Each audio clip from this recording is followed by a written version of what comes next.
अस्सलाम वालेकुम नाज़रीन, मैं हूं मंसूर अली खान और आप देख रहे हैं मेरे सवाल। नाज़रीन, 2022 बहुत सी यादों के साथ रुखसत हो गया।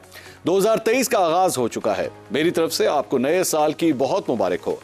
नाज़रीन, नया साल अपने साथ नई उम्मीदें और नई तवक्कुआत लेकर आता है। दुनिया भर में लोग नए साल का इस्तकबाल जश्न से करते हैं क्योंकि ये एक खास अहमियत का मौका होता है। यह अफराद को ही नहीं बल्कि कौमों को भी मौका फराहम करता है कि गुज़िश्ता गलतियों से सबक सीख कर आने वाले साल में बेहतर तरीके से काम किया जाए। साल बीत जाने पर और नए साल के शुरू में हमें अपने आप को एहतिसाब के कटोरे में खड़ा करना चाहिए और साल भर की कारकर्दगी का जायजा लेना चाहिए। अपनी कौमी जिंदगी का जायजा लें तो हमारे मुल्क में सिर्फ दीवार पर कैलेंडर बदलता है, हालात वही रहते हैं। अहमद फराज साहब ने कहा था, ना शबो रोज ही बदले हैं ना हाल अच्छा है। किस ब्राह्मण ने कहा था कि ये साल अच्छा है। नाज़रीन, न जाने क्यों हमारे मुल्क की सियासत दायरों के सफर में ही रहती है। साल के खत्म हो जाने और नए साल के आ जाने से कोई फर्क नहीं पड़ता। कम से कम अवाम के लिए शायद ही कोई ऐसा बरस हो जिसमें बेहतरी आई हो। हम तो बचपन से यही सुनते रहे हैं कि पाकिस्तान अपनी तारीख के नाजुक तरीन दौर से गुजर रहा है और आज भी सियासी रहनुमाओं की जुबानी ये जुमला सुनने को मिलता है। खुदा करे कि इस साल हालात बेहतर हों और ये जुमला सुनने को ना मिले। ये साल पाकिस्तान के लिए इस एतबार से भी आम है क्योंकि ये आम इंतखाबात का साल है। किसी भी जमहूरी मुआशरे में अवाम की राय और उनके वोटों से बनने वाली हुकूमत ही सबसे अहम और कीमती होते हैं। हमारी ख्वाहिश है कि अमन व अमान से नए इंतखाबात हों और आने वाली हुकूमत मुल्क और मुल्क के अवाम के लिए अच्छी साबित हो ताकि हम दायरे के सफ़र से निकलकर तरक्की की शाहराह पर सफ़र शुरू कर सकें। नाज़रीन, जिस तरह गुज़िश्ता बरस मुल्की सियासत के लिए अजीब व गरीब साल था जिसमें सुकून नाम की चीज़ नज़र नहीं आई, क्या आइंदा साल भी ऐसा ही होगा? क्या हमने माजी से कुछ सीखा है? क्या हम दुरुस्त रास्ते पर चलना शुरू हो चुके हैं? मुल्की सियासत का ऊंट किस करवट बैठेगा? क्या आइंदा साल में मौजूदा जमहूरी निज़ाम को कोई खतरा तो नहीं? सियासत के साथ साथ खेलों और कल्चर के लिए भी ये साल कैसा रहने की तवक्को है? इन सवालात को हम सामने रखेंगे अपने उन्हीं मोअज़्ज़ज़ मेहमानों के सामने जो कल के शो में भी हमारे साथ मौजूद थे। हमारे मेहमान बताएंगे कि 2023 के हवाले से क्या तवक्कुआत और क्या खदशात हैं। मैं तारुफ कराता चलूँ, हमारे साथ हैं मुल्क के नामवर सहाफ़ी और एंकर पर्सन सैयद तलत हुसैन साहब, मारूफ कॉलम निगार और एंकर पर्सन जावेद चौधरी साहब, दानश्वर लिखारी और तज्ज़ियाकार उरिया मकबूल जान साहब, पाकिस्तानी न्यूज़ चैनल्स पर तहकीकाती इंटरव्यूज़ के बानी सीनियर सहाफ़ी इफ्तिखार अहमद साहब, मुल्क की मारूफ सहाफ़ी और मकबूल एंकर पर्सन आसमा शिराजी साहिबा, साहिब तर्ज कॉलम निगार और एंकर पर्सन सलीम साफ़ी साहब, स्पोर्ट्स जर्नलिज्म का बड़ा नाम मिर्ज़ा इकबाल बेग साहब और मज़ाहिया टीवी शोज़ का बड़ा नाम मुर्तज़ा चौधरी साहब। आप सब मेहमानों का बहुत बहुत शुक्रिया। मैं सबसे पहला सवाल तलत हुसैन साहब आपसे करना चाहूँगा कि 2022 को तो हमने काफ़ी डिटेल से कल के प्रोग्राम में हमने डिस्कस किया था और जाहिर बात है कोई अच्छे रिव्यूज़, आई हैव टू से दिस, कोई ज़्यादा अच्छे रिव्यूज़ नहीं थे, लेकिन 2023 में आप मुल्की हालात को किस तरफ जाता देख रहे हैं? मेरे ख्याल में जी स्टेबिलिटी नहीं आने की, अगर हमने इलेक्शन के रूल्स तय नहीं किए और बिलखसूस ये कि इलेक्शन अगर शफाफ और साफ आप करवाएं और उसके बाद उसके नतीजे सामने आए, उसको चैलेंज करने वाले को अगर वो अपने इल्ज़ामात साबित ना कर सके, उसको करार वाकई सज़ा दिलवानी होगी। ये आपको ट्रेंड बंद करवाना होगा कि इलेक्शन हारने वाला जो है वो सारे इलेक्शन की धज्जियाँ उड़ाए, लेकिन ये जोड़ना होगा साफ और शफाफ इंतखाबात के साथ। तो साफ शफाफ इंतखाबात और उसके बाद उसके गिर अगर किसी ने तनाज़ा खड़ा किया ज़ाती मकासद की वजह से तो उसको सज़ा। अगर आपने दो काम नहीं किए तो instability will continue. So basically focus मेरे ख्याल में आपका इंतखाबात की तरफ है और ऑब्वियसली 2023 जो है पाकिस्तान में इंतखाबात का साल है तो इसलिए इसकी इंपॉर्टेंस तो बनती है। जावेद चौधरी साहब, जाहिर बात है हमने कल के आपके प्रोग्राम में जो हमने तल्ख और शीरी यादें भी हमने डिस्कस की थी तो काफ़ी मतलब जो तल्ख यादें थी मेरे ख्याल में सारी पैनलिस्ट की वो ज़्यादा थी। 2023 को आप किस तरह देखते हैं? क्या रुख इख्तियार करेगा मुल्क? अब 2023 कैसा होगा? मेरा ख्याल ये है कि 2023 2022 से ज़्यादा बुरा होगा और मुझे जसारत करने का मौका दें और मैं अल्लाह ताला से माफ़ी मांग के आपके सामने ये एतराफ़ कर रहा हूँ कि जब 2023 में बेशुमार चीज़ें हमारे सामने आएंगी तो हमें 2022 बहुत अच्छा लगेगा। एक वक्त आएगा जब हम कहेंगे कि 2022 था यार, कितना अच्छा साल होता था कि चलें चीनी महंगी थी मिल तो जाती थी, पेट्रोल महंगा था मिल तो जाता था, बिजली की कीमतें बहुत बढ़ गई लेकिन थी तो सही बिजली, और पानी जो है वो भी अवेलेबल था। अब जिस तरफ हम जा रहे हैं और अगर हमने इन हालात को कंट्रोल ना किया तो मेरा ख्याल ये है कि 2023 जो है वो हमें कहीं फाका कशी की तरफ ना ले जाए। पाकिस्तान वाकई कहीं डिफ़ॉल्ट पर ना पहुंच जाए, या पाकिस्तान के अंदर को बहुत ज़्यादा खौफनाक बहरान ना पैदा हो जाए, या फिर गलियों के अंदर लड़ाई मार कुटाई ना हो रही हो। तो मैं अल्लाह ताला से डर के अल्लाह ताला से दुआ भी कर रहा हूँ कि अल्लाह ताला मेहरबानी करे कि 2023 2022 से बेहतर हो, लेकिन मुझे वो बेहतर होता हुआ नज़र नहीं आ रहा, क्योंकि गलतियाँ जब भी की जाती हैं तो वो फसल की तरह होती हैं। आपने बड़ा पुराना मुहावरा सुना होगा कि इंसान जो बोता है वही काटता है। ऐसी बात नहीं है, इंसान एक बीज बोता है और 100 बीज उसे काटने पड़ते हैं, क्योंकि हर बीज के अंदर से कम से कम 100 सिट्टे या हज़ारों की तादाद में बीज निकलते हैं। तो हमने जो गलतियां की हैं वो बीज हैं जिसकी फसल हमें आने वाले दिनों में काटनी पड़ेगी, और वो सिर्फ एक नहीं होगी, हमारी हर गलती जो है वो हज़ारों से मल्टीप्लाई होगी। लिहाजा आने वाले दिनों में हमें इन गलतियों की जो काश्तकारी हमने 2022 में की है उसको हमें 2023 में, 2024 में और 2025 में काटना पड़ेगा। और इसके साथ साथ ये भी याद रखिएगा कि 2023 में आलमी कसाद बाजारी भी आ रही है, एक खौफनाक रिसेशन भी आ रहा है। तो आप खुद अंदाज़ा लगाइए कि पाकिस्तान के अपने हालात, फिर आलमी हालात के अंदर बहुत ज़्यादा ख़राबी, तो अब आप उसको खुद अंदाज़ा लगाइए कि पाकिस्तान 2023 में कहाँ खड़ा होगा। मैं चौधरी साहब काफ़ी मतलब पेसिमिस्टिक किस्म की का आपने रिव्यू दिया 2023 का, बट ठीक है, रियलिस्टिक है। मेरे ख्याल में आपके खदशात जो हैं वो काफ़ी हद तक जायज़ है। मैं भी आपकी बातों से काफ़ी हद तक एग्री करता हूँ। सलीम साफ़ी साहब, आपका फिर भी बेहतर रिव्यू था 2022 के हवाले से। 2023 को सर किस तरह देख रहे हैं? लेकिन 2023 में पाकिस्तान दोराहे पे खड़ा होगा, और एक रास्ता है फलाह का, बचाव का और बका का, और दूसरा रास्ता है तबाही का और रुसवाई का। वो ये कि इस वक्त एक मौका सामने आ गया है कि पाकिस्तान की सियासत को भी गैर फितरी तरीक़ों से हटा के फितरी बुनियादों पे उस्तवार किया जाए। पाकिस्तानी अदालत को भी जिस तरह मैनिपुलेट किया गया था, जिस तरह बदनाम किया गया था, उसको भी अपने असल हैसियत और मुकाम की तरफ वापस जाने दिया जाए। इसी तरह सहाफ़त को भी इस दौरान जिस तरीके से मैनेज किया गया था, तकसीम किया गया था, डिग्रेड किया गया था, उसको अपनी तरफ असलियत की तरफ और नेचुरल प्रोसेस की तरफ जाने दिया जाए। और फिर फ़ौज और उसके इदारों का जो गैर मामूली मुदाखलत पिछले सालों में रहा, तो वो ये कि फ़ौज और वो भी अपने काम तक महदूद हो जाएं। ये जो नई लीडरशिप का या फ़ौजी क़यादत का अज़म भी है, अगर वो इस अज़म पे कायम रहती है और उसको अमल के रूप में डालती है, और आइन के मुताबिक हर इदारे को उसके दायरे इख्तियार के मुताबिक काम करने की तरफ गामज़न किया जाता है, तो ये पाकिस्तान की फ़लाह का और पाकिस्तान की सुरखरुई और कामयाबी का रास्ता होगा। लेकिन अगर माजी के करीब के और पिछले सालों की गलतियों को किसी भी के हक़ में या किसी के ख़िलाफ़ भी दोहराया गया, तो मेरे ख़्याल में ये पाकिस्तान की खाकम बदहन मज़ीद ख़राबी का रास्ता होगा। अल्लाह ना करे ऐसा हो। साफ़ी साहब ने भी काफ़ी रियलिस्टिक मेरे ख्याल में रिव्यू दिया 2023 का। इफ्तिखार साहब, 2022 के हवाले से मुझे कल के प्रोग्राम से याद है आपने ये फरमाया था कि किसी किस्म की आपको उम्मीद नहीं मिली, जो गरीब है उसके लिए, जो मिडिल क्लास का तबका है उसके लिए कुछ ना हो सका, कीमतों का होशुबा इजाफा, ये सारा कुछ 2022 में हम छोड़ के गए। 2023 जो है अब इंतखाबात का साल है। मुझे अच्छी तरह याद है, मैं बल्कि यहाँ पे शेयर करना चाहूँगा कि आप जब इलेक्शन सेल में होते थे और एक चैनल में हम इकट्ठे काम किया करते थे, तो आपने हमेशा इंतखाबात को बड़े ज़बरदस्त तरीके से जो है वो हमेशा कवर किया है। अब 2023 भी जो है वो इंतखाबात का साल है, पुरुमीद है। 2023 को किस तरह देख रहे हैं आप?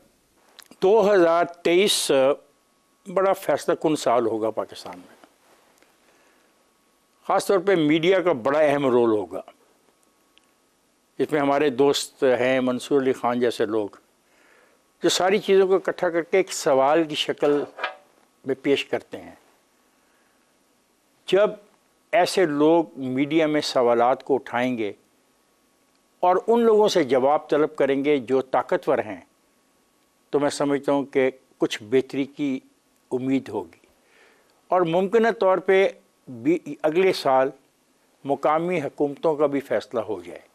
अगर मुकामी हुकूमतों का फ़ैसला हो जाता है और इंतखाबात हो जाते हैं और उनको वो इख्तियारात दे दिए जाते हैं जो उनका हक़ है, तो पाकिस्तान के लिए मैं समझता हूँ एक अच्छा फ़ैसला होगा और मैं उम्मीद करता हूँ कि अगले साल में ये फैसला चारों सूबों में हो जाएगा और इसमें कोई इफ एंड बट्स नहीं रखे जाएंगे। Power should be transfer to the people of Pakistan. Power should be transfer to the people of Pakistan. Interesting comment. और जाहिर बात है, हमेशा मैं इफ्तिखार साहब के हवाले से भी ये कहना चाहूँगा कि हमेशा एक जमहूरियत पसंद इंसान रहे हैं और हमेशा उन्होंने यही बात की है कि जो पावर है, चाहे उसके जितने भी लेयर्स हैं, जितने चाहे वो कौमी असम्बली हो, सूबाई असम्बली हो या लोकल बॉडी इलेक्शंस हो, जितने भी आवाम के नुमाइंदे हैं वहाँ तक पावर ट्रांसफ़र होना बहुत ज़रूरी है। और हमने ये देखा है कि ये सिलसिला काफ़ी हद तक मुनक़ता रहा है और एक हाइब्रिड निज़ाम जो है उसकी तरफ हम हमेशा नज़रें जमा के रखे हुए थे कि जनाब किसी तरह हकीकी जमहूरियत जो है वो मुल्क के अंदर ज़रूर है। बल्कि मैं हाइब्रिड निज़ाम की जब बात कर रहा हूँ तो आसमा साहिबा ने अपनी किताब के अंदर भी इस हाइब्रिड निज़ाम के बारे में बड़ी तफसील से बात की है। कल भी हम उस किताब का हम जिक्र कर रहे थे। आसमा साहिबा, 2023 के हवाले से क्या उम्मीदें हैं, किस तरह देख रही हैं 2023 को आप? 2023 में भी सियासी हिजान मुझे नहीं लगता कि कम होगा और मुआशी जो बदहाली है वो भी इसी तरह से कंटिन्यूड रहेगी। मुझे लगता है, अल्लाह ना करे ऐसा हो, अल्लाह करे कि पाकिस्तान में खुशहाली हो, लेकिन आवाम के लिए जो एक रिलीफ है, जो आवाम के लिए एक महंगाई है, वो एक महंगाई किसी सूरत भी जिसे कहना चाहिए वो कम होती दिखाई नहीं दे रही। अगला साल जो है और ज़्यादा सियासी हिजान का होगा।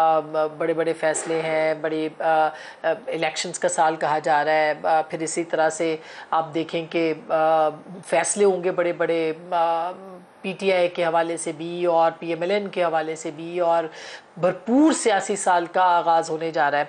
और उसकी पहले से ही नज़र आ रही है कि इमरान खान साहब असम्बलियों से जाएंगे नहीं जाएंगे, तहलील करेंगे नहीं करेंगे, इंतखाबात वक्त पर होंगे नहीं होंगे, के टेकर सेटअप बनना है, इलेक्शंस के लिए कैंपेन्स चलनी है। तो ये एक बहुत भरपूर 2023 का साल होगा। लेकिन इसके साथ साथ जो मईशत के एतबार से अच्छी खबरें नहीं हैं और माशी एतबार से पाकिस्तान को मजबूत करने के लिए ये साल बहुत ही ज़्यादा अहम साल साबित हो सकता है। इसलिए सियासी जमातों को पार्लिमान के अंदर मिसाक जमहूरियत, मिसाक मईशत, उसके ऊपर फोकस करना होगा। तो मुझे लगता है कि मैं तो हमेशा ऑप्टिमिस्ट रही हूँ, अच्छा साल होगा जमहूरियत के लिए, आइन की बालादस्ती के लिए, आज़ादी इजहार के लिए, इंसानी हुकूक के लिए अच्छा हो। ये मेरी दुआ है। ख़ास करके लापता अफराद का मसला जो है हो सकता है 2023 में हल हो जाए। इंशाल्लाह। Very very good comments in the end. Asma साहबा ने काफ़ी तफसील से मेरे ख्याल में इस साल के हवाले से जो उम्मीद है वो तो सारे पाकिस्तानियों की है, आपकी मेरी भी यही उम्मीद है कि जब इंतखाबात हों तो उससे अवाम के जो भी उनके कैंडिडेट्स हैं, जो उनकी पसंद हैं, वो ऐवानों तक पहुँचें और उसके बाद अवाम के लिए जो भी बेहतर फ़ैसले हैं वो कर सकें। और या मकबूल जान साहब, 2022 जो है वो मुझे कल के प्रोग्राम से याद है, आपके जो कमेंट्स थे वो उसमें तकलीफ़ काफ़ी थी। आपने फरमाया बड़ा तकलीफ दे, एक्चुअल वर्ड मुझे याद है, आपने फरमाया कि तकलीफ दे साल जो है वो साबित हुआ। 2023 में सर उस तकलीफ का कोई हल निकलेगा आपके ख्याल में? देखिए, मुझे तो एक बड़ा जल्जलों वाला साल लगता है। ऐसे लगता है कि जैसे कि मुसलसल अगर कहीं हम जून के करीब करीब बैठ गए, हमारे यहाँ ये अपहीवल्स, ये जल्जले, ये तूफ़ान, ये मैं सियासी तूफ़ानों की बात कर रहा हूँ, वैसे पता नहीं जल्जले कब आते हैं, क्यों आते हैं, कैसे आते हैं, ये मुझे इसका कोई इल्म नहीं। लेकिन सियासी तूफ़ान जो हैं और उसके साथ साथ माशी तूफ़ान जो है ये बहुत गहरा हो जाएगा और ये बादल बहुत गहरे छाएंगे और इसमें शायद मुझे नहीं लगता कि हम आसानी से निकल सकें। अच्छा, इंटरेस्टिंग। मैं दोबारा ज़ाहिरी बात है जब इतनी नेगेटिविटी हम डिस्कस करते हैं और वो क्या कर सकते हैं, मतलब ज़ाहिरी बात है हमें आपके सामने एक रियलिस्टिक पोजीशन ही दिखानी है और जो हमारे तज्ज़ियाकार समझते हैं कि जो 2023 के अंदर नाउमीदी या प्रॉब्लम एरियाज़ होंगे वो हमने आइडेंटिफाई ज़रूर करने हैं। एंटरटेनमेंट का रुख करते हैं और एंटरटेनमेंट की दुनिया क्या सोच रही है, कल्चर किस तरह सोचता है, मुर्तज़ा चौधरी साहब से इसी हवाले से सवाल करते हैं। Murtaza, what do you think 2023 कैसा रहेगा? हाँ मंजूर, 2023 में हमारा प्लान है कि अब हम ज़रा फोकस करें, क्योंकि उस वक्त तो फोकस नहीं कर पाए। एक तो हम थे ही नहीं टीवी पे, वो भी कुछ मामलात इस तरह के थे। अब हम कोशिश कर रहे हैं कि जो अब सारे इस गन से जब हम बाहर निकलें, दस्तों गिरबां एक दूसरे के होने से, तो हमारा प्लान है कि हम थोड़े से अब जो है ना इस मुल्क में हम जिस तरह की चीज़ों से हम पहचाने जाते हैं, हम थोड़ा सी क्रिएटिविटी पे और जैसे हम कहते हैं ना कि वो उस सोच पे जो हम नहीं कर पा रहे थे, क्योंकि हर चीज़ जो हमारे मुल्क में ख़ास चीज़ से आके जुड़ती थी।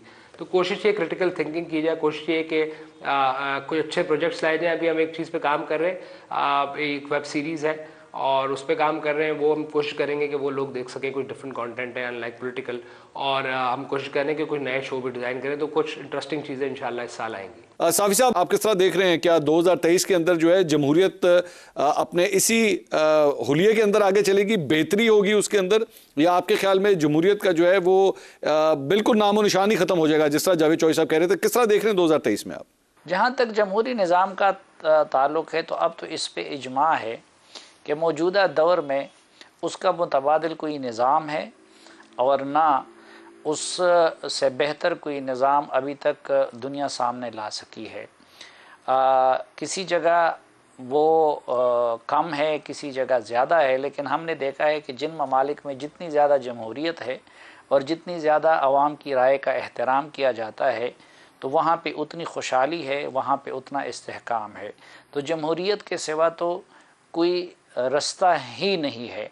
हाँ, अलबत्ता जमहूरियत की कामयाबी के लिए सियासतदानों को हकीकी मानों में सियासतदान बना होगा। अभी तक हमारे सियासतदान वो किसी भी ग्रोह से ताल्लुक़ रखते हों तो वो नाम के तो लीडर हैं लेकिन वो लीड नहीं कर रहे हैं, वो बल्कि या हवा की रुख में चलते हैं या फिर ताकतवर हलकों की रुख में चलते हैं।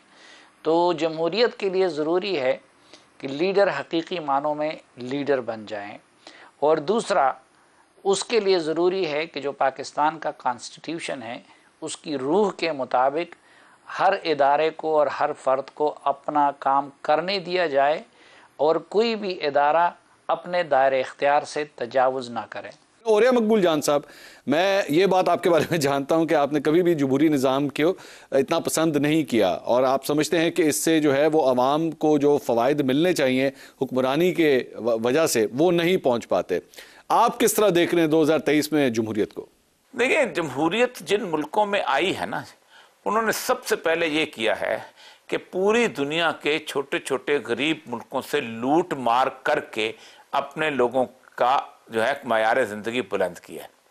इंग्लैंड अगर बरसगीर पाक व हिंद को लूट के अपना इलाका ना बनाता, फ्रांस अगर पूरे अफ्रीका को न लूटता और इस तरह बाकी डच और इस तरह के पोर्चुगीज़ और इस तरह के मुल्क जो थे ये ना लूटते, तो क्या वहाँ पर जमहूरियत इस तरह मुस्तहकम हो सकती थी?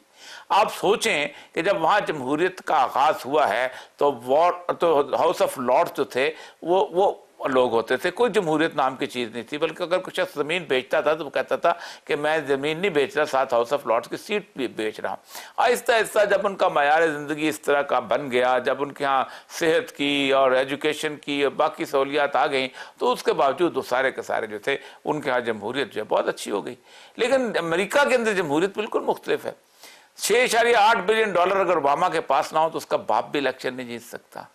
उसको 15 दिन का फरवर होता है जिसके अंदर लोगों को कहा जाता है कि तुम हो कि जो लोगों को इलेक्ट करते हो। हालांकि जो कॉर्पोरेट कल्चर जो $6.8 बिलियन देता है वो अपनी मर्जी से कहता है ये काम करो, वो कहता है आग में फौज भेजो, बेशक बंदे मरें, उसको भेजना पड़ती है। वो कहता है वियतनाम में फौज भेजो, बंदे मरें, भेजनी पड़ती है। वो अफगानिस्तान के अंदर सरमाया लगाओ और लोग अपने बंदे मरवाओ, भेजने पड़ते हैं। तो जमहूरियत जो है बेसिकली एक बहुत ताइश पसंदाना किस्म की सूरत हाल है। दुनिया में आप देखें जहाँ पर भी तरक्की हुई है, माशी तरक्की जो डेवलपिंग कंट्रीज में हुई है, वो एक बेनोवलेंट डिक्टेटर के ज़ेरे साया हुई है। एक ऐसा डिक्टेटर जो कि लोगों का खैर खा हो। हमें डिक्टेटर तो मिलते रहे हैं लेकिन खैर खा कोई नहीं मिलता रहा।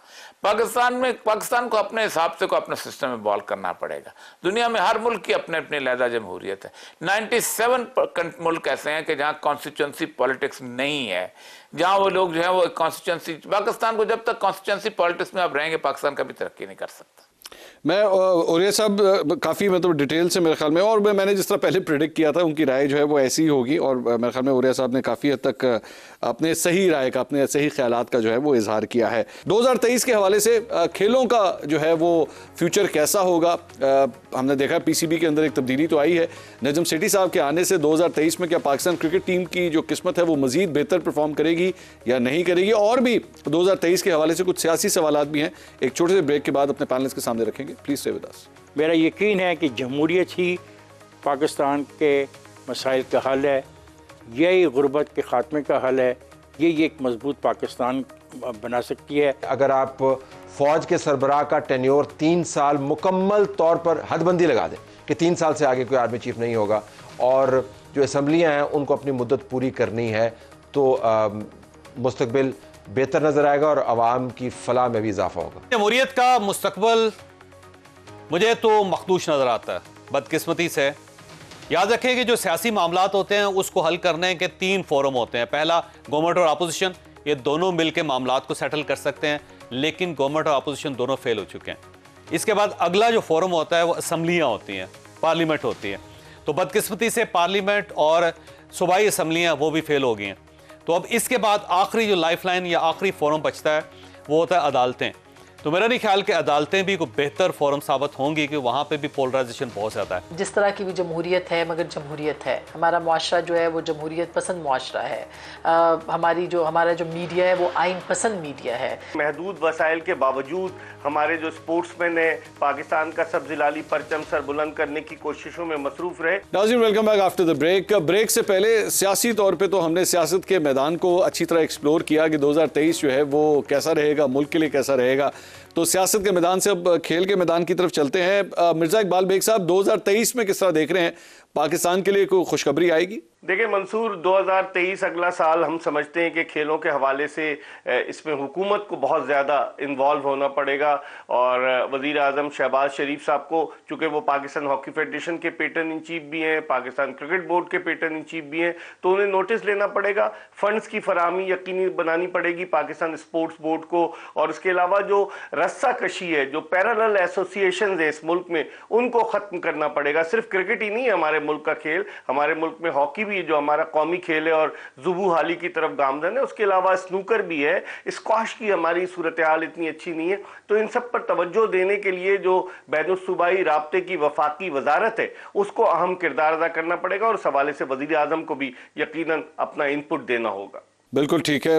वैसे आपने जहाँ पे खेलों के मैदान के अंदर रस्साकशी की बात की, यानी सियासत जो है वहाँ पे भी खेलों के मैदान के अंदर भी आ चुकी है, तो मैं फिर अब दोबारा वापस जो है सियासी मैदान की तरफ ही चलता हूँ। तलत इफ्तिखार साहब, मैं आपसे बल्कि ये पूछना चाहूँगा, सबसे पहला सवाल आपसे इसी सिलसिले में ये होगा कि जमहूरियत जो है वो 2023 के अंदर उसका मुस्तकबिल आप कैसा देख रहे हैं? क्योंकि फ्रैंकली स्पीकिंग उस हवाले से भी पाकिस्तानी अवाम के बहुत बड़े तबके के अंदर जो है वो डाउट्स इस सिलसिले में भी पाए जाते हैं। आपके ख्याल में ये जो मौजूदा जमहूरी निज़ाम है ये एक आम पाकिस्तान की ज़िंदगी में कोई बड़ी तब्दीली ला सकेगा? मैं डेमोक्रेट हूँ, था और रहूँगा। मेरा यकीन है कि जमहूरियत ही पाकिस्तान के मसाइल का हल है, यही गुर्बत के ख़ात्मे का हल है, यही एक मजबूत पाकिस्तान बना सकती है। और जब मैं मुकामी हुकूमतों की बात करता हूँ तो मेरा मकसद यही है, वो भी जमहूरियत है और वो लाजमी जमहूरियत है। एक आपके पास वफाकी हुकूमत है, आपके पास सूबाई हुकूमत है, आपके पास मुकामी हुकूमतें भी होनी चाहिए। जब ये होंगी तो ये जमहूरी प्रोसेस मुकम्मल हो जाएगा और फिर देखिएगा इसका फ़ायदा कितना होगा पाकिस्तान को। ओके, ठीक है। मैं इफ्तिखार साहब, आप तो हमेशा, मैं तो पहले भी जिस तरह मैंने आपसे कहा था, आप एक जमहूरियत पसंद इंसान है। तलत साहब, लेकिन एक अफसोस का मुकाम है कि 75 साल हो चुके हैं और 75 साल में हर साल मतलब ये सोच ज़रूर पाई जाती है कि क्या पाकिस्तान में जमहूरियत चलेगी या नहीं चलेगी। मैं अगर आप 2022 को भी उठा के देखें तो वहाँ पर भी कई जगहों के ऊपर ये डिस्कस होता रहा कि मुल्क में मार्शल लॉ तो नहीं लगने लगा, हो सकता है मुल्क के अंदर मार्शल लॉ लग जाए।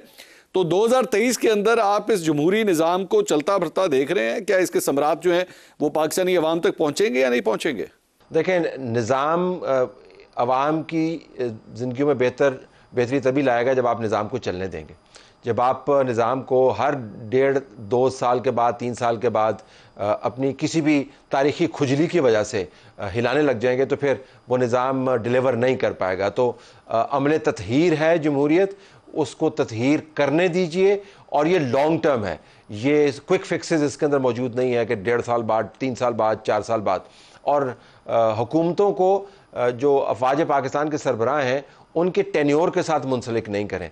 तो मेरे ख्याल में अगर आप फ़ौज के सरबराह का टेन्योर 3 साल मुकम्मल तौर पर हदबंदी लगा दें कि 3 साल से आगे कोई आर्मी चीफ नहीं होगा और जो असम्बलियाँ हैं उनको अपनी मुद्दत पूरी करनी है, तो मुस्तकबिल बेहतर नजर आएगा और अवाम की फलाह में भी इजाफा होगा। अच्छा, वैसे तलत साहब, ये मानना पड़ेगा कि तकरीबन 15 साल हो चुके हैं पाकिस्तान के इस जमहूरी निज़ाम को आगे चलते हुए। इवन दो मतलब अगर आप पिछले 3-4 साल को उठा के देखें, बल्कि कुछ लोग तो मतलब इस मौजूदा निज़ाम के बारे में भी कहते हैं कि जी ये भी पूरी तरह जमहूरी नहीं है और जब तक सही जमहूरियत नहीं आती तब तक आप इस निज़ाम के ज़रिए अवाम तक जो है वो फ़वाइद नहीं पहुँचा सकते जो एक्चुअली जमहूरियत के होते हैं। जावेद चौधरी साहब, आपने बहुत से कॉलम्स लिखे हैं जमहूरियत की इंपॉर्टेंस के ऊपर।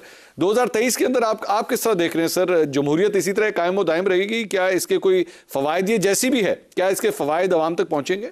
मुल्क में जमहूरियत का मुस्तकबल मुझे तो मखदूश नजर आता है, बदकिस्मती से।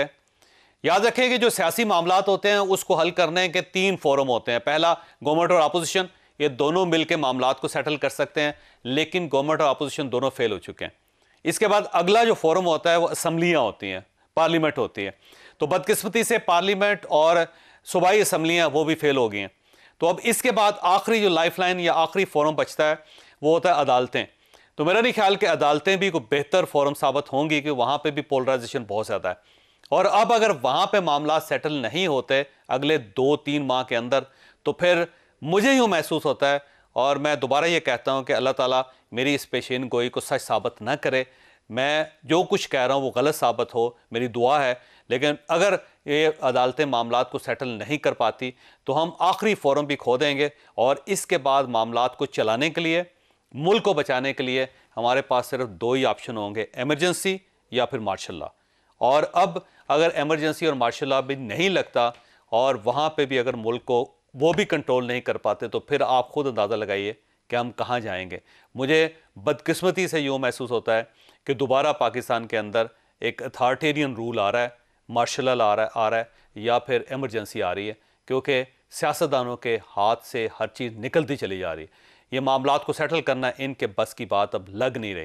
लिहाजा जब इतनी ज़्यादा लड़ाई होगी तो उस लड़ाई का यही नतीजा निकलेगा कि किसी न किसी को ने इस मुल्क को समेटना है, और मुझे ख़तरा ये है कि कहीं फ़ौज इसको समेटने के लिए आगे ना आ जाए। और वो चौधरी साहब एग्जैक्टली वही बात कर रहे हैं जो मैंने भी थोड़ी देर पहले कही थी कि 75 साल गुजरने के बावजूद हम दोबारा आज भी यही डिस्कस कर रहे हैं। और ये पिछले साल भी ये डिस्कशंस चल रही थी, अब इस नए साल के आगाज़ में भी यही डिस्कशन चल रही है कि क्या मुल्क में मार्शल लॉ तो नहीं लग जाएगा, क्या कोई इमरजेंसी तो नहीं लग जाएगी। चौधरी साहब ने मेरे ख्याल में काफ़ी रियलिस्टिक इस सिलसिले में बात की। नाज़रीन, मुझे एक ब्रेक लेनी है, हमारे साथ रहिए। नाज़रीन, welcome back after the break. Break से पहले हम अपने पैनलिस्ट से सवाल कर रहे थे कि मुल्क में जमहूरियत का मुस्तकबिल क्या होगा, और क्या जमहूरी निज़ाम अवाम की ज़िंदगी में कोई बेहतरी ला सकेगा या नहीं ला सकेगा। हमारे दीगर पैनलिस्ट की तो इस सिलसिले में आपने राय जानी। आसमा शिराजी साहिबा से भी मैं यही सवाल करना चाहूँगा। आसमा साहिबा, मैं आपके बारे में तो ये यकीनन कह सकता हूँ कि जमहूरियत की आप हमेशा सपोर्टर रही हैं, आप हमेशा ये चाहती रही हैं कि जमहूरियत के ज़रिए ही जो है, अवाम की राय के ज़रिए जो है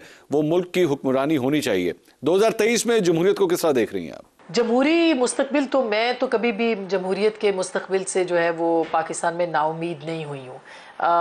जिस तरह की भी जमहूरियत है, मगर जमहूरियत है, हमारा मुआशरा जो है वो जमहूरियत पसंद मुआशरा है।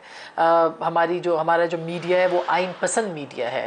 पाकिस्तान के अंदर जो है वो पाकिस्तान की आवाम जो है वो किसी सूरत, वो बेशक वो महंगाई में पिस रहे हैं, उनको इंसाफ नहीं मिल रहा, उनके लिए जो है वो ज़मीन तंग हुई हुई है जो आवाम है पाकिस्तान की, उनके लिए, यानी महंगाई को देखा जाए तो। लेकिन उसके बावजूद वो जमहूरियत पसंद है, आवाम दोस्त है, यानी मजमूई तौर पर माहौल जो पाकिस्तान का है। तो मैं जमहूरियत के लिए, अगर इलेक्शंस होते हैं उसके लिए, और ये भी एक इलेक्शन का होना भी एक जमहूरियत की एक अलामत है, लोग अपनी राय का इजहार करें, वो तहरीक इंसाफ के लिए हक़ में करें, या पाकिस्तान मुस्लिम लीग नवाज़ और पीपल्स पार्टी के हक़ में करें, या JUF के लिए करें, जिसके लिए भी करें, जिस जमात के लिए भी करें। तो मैं अगला साल जो है वो मैं उसके बारे में बड़ी पुरुमीद हूँ। जमहूरियत और आइन के हिसाब से अगला साल जो है वो इलेक्शन का साल है, और इंशाअल्लाह अवाम जो है, अवाम की जीत होगी अगले साल के अंदर इंशाअल्लाह।